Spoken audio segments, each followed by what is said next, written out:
Tax दहिंदगान की हौसला अफजाई करने का फैसला किया गया है। सबसे ज़्यादा मजमूई टैक्स देने वालों को अवार्ड दिए जाएंगे। सबसे ज़्यादा टैक्स देने वाले अफराद, कंपनियों और बरामद कंदगान की पजीराई की जाएगी।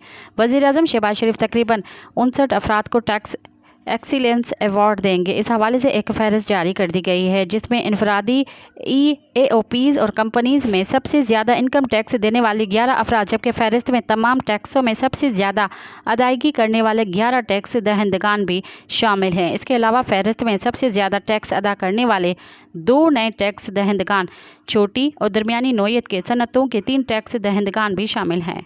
मज़ीद ख़बरनि ऐं तफ़सीलात लाइ विज़िट कयो असांजी वेबसाइट www.awamiNewsHD.com ऐं ॾिसंदा रहो अवामी न्यूज़ HD।